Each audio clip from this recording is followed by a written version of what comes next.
안녕하세요. 시장의 마법사입니다. 기업 내용을 살펴보면 뭐 이제 바다에서 직접 잡아서 손질해서 식탁에 올리는 과정을 다 하는 회사다. 수직 계열화가 돼 있는 거죠. 그래서 어획과 가공과 유통까지 다 한다. 뭐 중소기업이지만 나름 이제 체계가 잡혀 있는 회사고, 첫 번째는 이제 수산 사업 부분이라는 이제 사업부가 있는데, 이제 바다에서 잡는다는 거죠. 태평양, 인도양, 뉴질랜드 같은 먼 바다에서 이제 배를 보내갖고 참치, 오징어, 민대구 등을 잡습니다. 동호수사는 배 14척이 주력인 참치 연승, 긴 줄에 낚시바늘 잡아다 다, 달아 잡는 방식. 근데 여기서 이제 참치가 통질용 참치가 아니고 가다랑어가 아니라 일식집에서 먹는 고급 횟감용 참치다. 참다랑어, 눈다랑어다. 그 이익의 핵심은 날씨가 좋아야 된다. 어획량과 기름값, 유류비가 이 부분의 마진을 결정한다. 그래서 수산물 유통 부분은 이제 바다에서 잡은 물고기를 돈이 되는 상품으로 만들어 파는 핵심 수입원이다. 손질해서 파는 거다. 직접 잡은 참치다. 외부에서 사온 수산물을 공장에서 급속 냉동 해체 가공해서 국내 마트 일식집이나 해외로 수출한다. 그래서 저도 항상 궁금했었어요. 뭐 현대백화점이나 뭐 롯데백화점이나 가면은 회감이 있는데 뭐 참치부터 회가 많죠. 이거 누가 납품하는 건가? 뭐 동원수산이나 이제 여러 대기업에서 납품을 하는 거예요. 그래서 자회사 유황이라는 회사가 횟감 가공을 전문을 한다. 어, 그 배에서 꽁꽁 올려온 참치, 이게 큰 거 한 마리를 참치 블록이나 횟감 제품으로 예쁘게 썰어 포장해 파는 역할이다. 그 생선째로 넘기는 것보다 가공해서 팔 때 마진이 훨씬 높습니다. 그렇죠? 우리가 먹는 뭐 무슨 뭐 이제 간편식 같은 것도 다 그런 것 같아요. 그걸 해먹는 게 귀찮잖아요. 근데 이제 바로 돼서 먹을 수 있을 때 있는 상태로 만들어 놨을 때 가격이 좀 올라가지만 편한 거죠. 근데 이것도 그런 것 같고, 그 다음에 곡물 제조의 부분은 빵가루 쪽에 있는데 뭐 비중이 작고요. 그래서 원양어선 선단이 횟감 참치를 어획을 하면 자회사가 급속 냉동 및 횟감 가공을 한다. 그래서 국내에 유통을 한다. 일본에 수출도 하기 때문에, 그래서 엔화 강세인 게 좋죠. 그리고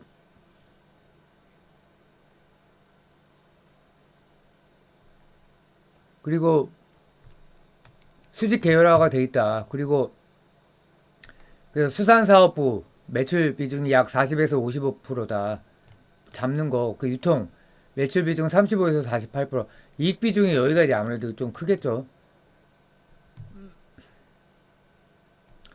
직접 어획한 참치를 자회사인 횟감 가공 전문업체 유황이나 중국 현지 법인을 통해 2차 가공하여 국내외에 수출 유통한다.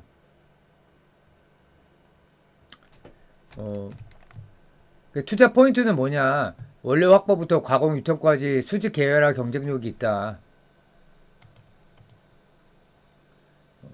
그래서 유통 마진을 절감하고 타사 대비 단가 경쟁력 및 마진 방어력이 우수하며 단순 원어 판매보다 2차 가공을 통한 마진율 제고가 가능하다. 그리고 선단 현대화 및 신규 트롤선 도입을 통한 어획량 증대다. 원양업 기업의 펀더멘탈은 결국 어획량과 수산물 시세다. 그쵸? 뭐 P와 Q라고 봐야죠. 근데 신규 대형 트롤선을 투입하여 선단 현대화를 진행하고 있다. 그럼 이렇게 하면은 노선박 교체를 통한 유리비가 절감된다. 그 C가 떨어지는 거죠. 코스트가. 그 다음에 이제 배가 더 크니까 어획량이 확대된다. 한번 나갔을 때. 그 다음에 이제 콜드체인 및 인프라 확장을 통한 밸류체인 강화다. 콜드체인 냉동 물류 인프라를 보유한 기업 인수를 추진하고 있다. 그래서 종합수산물 물류 유통기업으로 체질 개선을 시도하고 있다. 그리고 높은 엔화 달러 결제 비중, 환율 수혜 가능성. 그래서 엔저 과거에 이제 엔저였는데 최근에는 이제 예전보다 높아서 그 다음에 이제 제가 이제 본 것도 이거죠. 주주환원 강화이 움직 주가를 올려야 되는 절박한 상황인데 실적까지 좋은 상황이다. 그럼 안 올라갈 수가 있냐라는 거죠. 그래서 25년 및 26년 1Q 실적 개선. 어, 25년은 매출이 6% 감소했지만 영업이익은 88억을 기록하며 전년 대비 66% 급증했다. 그래서 이유가 뭐냐? 주력 오종의 판가 상승, 원가 상승 효과다.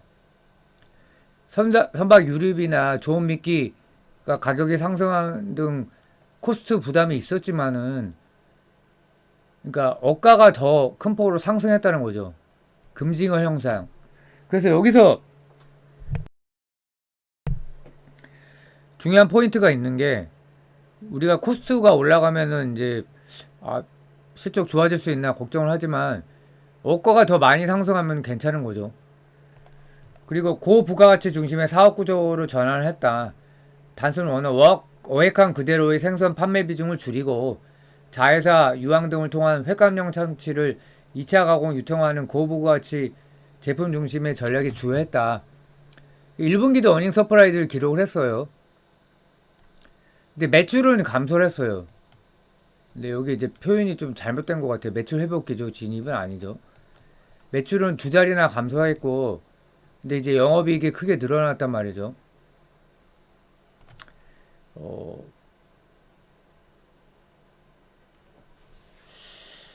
그래서 근데 매출이 안 는 거는 여전히 조금 어, 시선을 끌기에는 좀 부족하긴 한데 어쨌든 조업 효율함의 원가 통제다. 어, 노후 선박 정리 및 조업 경로 최적화를 통한 효율성 증대, 고마진 가공 제품군 수출 확대. 1분기에 영업이익률이 4.9%에서 9.1% 굉장히 크게 늘어났죠. 일본 등 주요 수출국으로 향하는 가공 횟감류 및 고부가 제품 판매 비중이 늘어나면서 마진이 크게 남는 구조, 환율 효과.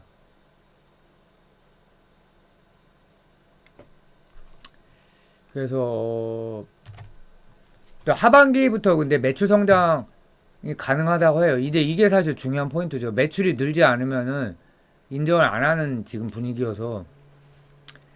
그래서 작년과 1분기까지는 불필요한 살은 빼고 체력을 기르는 체질 개선이었다.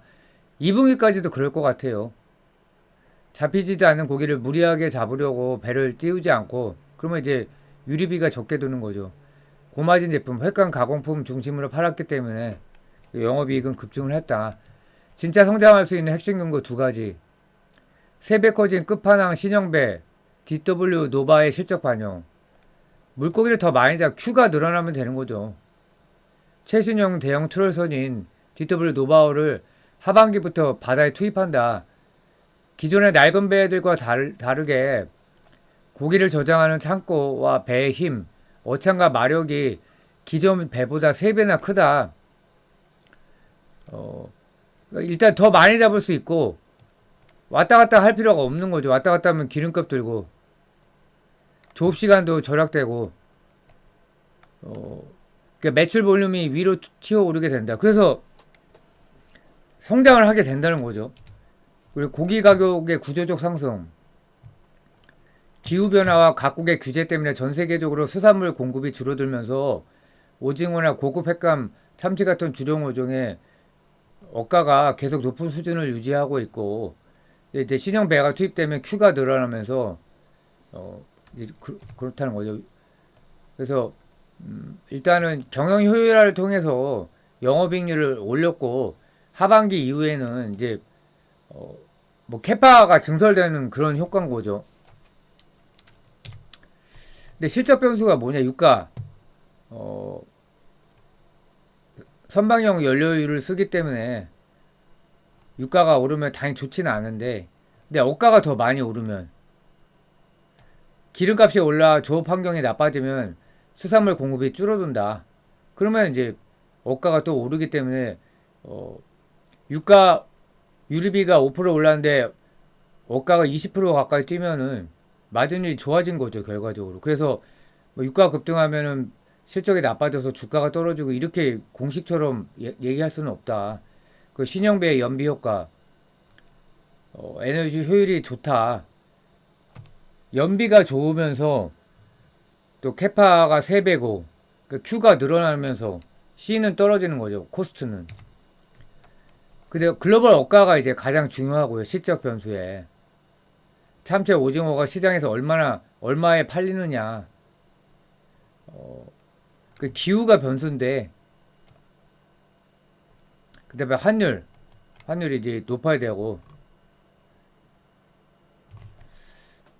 어획 쿼터 규제. 그래서 올해는 이만큼만 잡아라고 쿼터의 양에 따라 총 공급량이 제한된다. 쿼터를 얼마에 유리하게 확보하느냐. 뭐 크게 중요한 것 같지는 않아요. 좋은 미끼 비용, 미끼값. 근데 이제 이런 것도 뭐 억가가 제일 중요하니까. 그러면 억가가 급락할 가능성은 없냐 이거죠.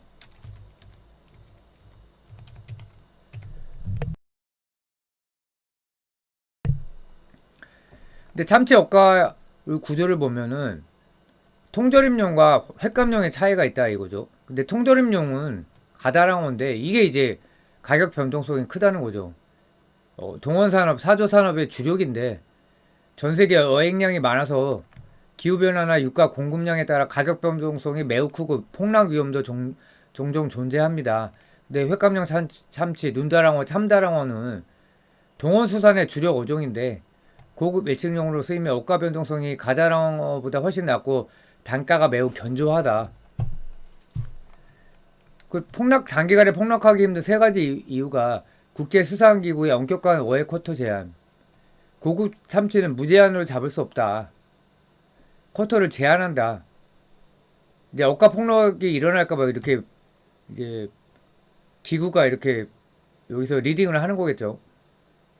유가 인건비 등 고비용 구조로 인한 공급 하방 지지. 원가가 크게 올라가면 조업을 중단한단 말이에요. 그 Q가 감소를 해버리는 거죠. 그러니까 시장의 유통되는 물량, 그러니까 원가를 피해를 방어하기 위해서 공급을 이제 줄여버리는 거죠. 그 최근 수년간 글로벌 원양산단의 추로 감소로 인해 냉동 눈다랑어 재고가 타이트하다. 주요 소비국의 재고 부족 현상이다. 진짜 위험 요소는 뭐냐? 기후다 이거죠. 어획량 부족. 원가가 아무리 높아도 바다에서 고기가 잡히지 않으면 실적은 꼬꾸라진다. 23년 대규모 적자도 어획량 저하였다. 날씨 때문에 또 환율 변동도 있고 유가 급등도 있고. 근데 어획량 저해는 언제든 갑자기 발생할 수 있는 자연재해성 리스크다. 왜냐하면 기후 때문에 발생하는 거니까 진짜로 이제 자연재해성 리스크죠. 그래서 근데 원가 급락 리스크는 높지 않다. 쿼터 대비 원가 부담으로.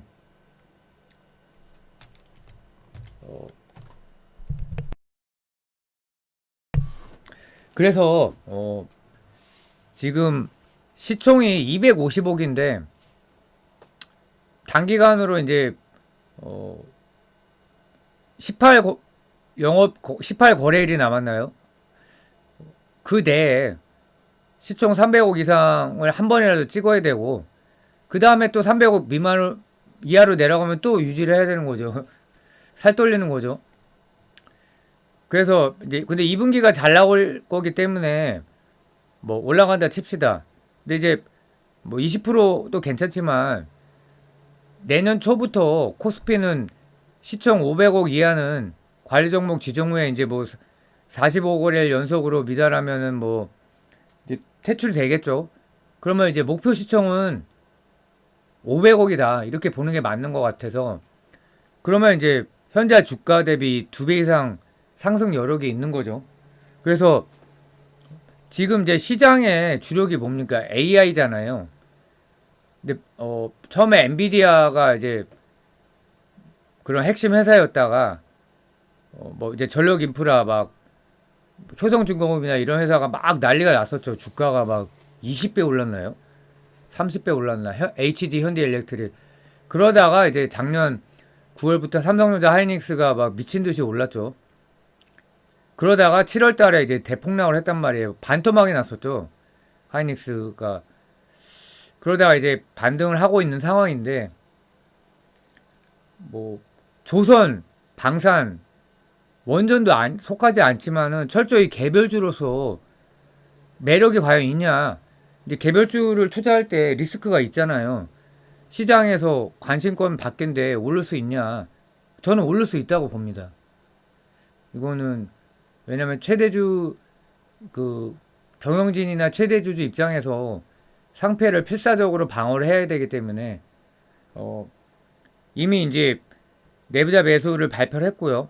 이것도 안 되면은 배당, 자사주, 소각 전제 매입 발표 충분히 할 수 있다고 봅니다. 그래서 내년까지 보면은 2배의 가능성이 높다. 소형주기 때문에 그러면 수급이 몰리면 어떻게 되겠습니까? 2배 이상 날 가능성도 높다는 거예요. 그래서 제가 좀 뭐 대충 보다가 어저께 좀 자세히 봤는데 확실히 매력이 있다 이렇게 결론을 내리고, 물론 실적 개선이 안 되면 소용이 없는데 실적까지 좋아지고 있잖아요. 그래서 긍정적으로 보고 있습니다. 감사합니다.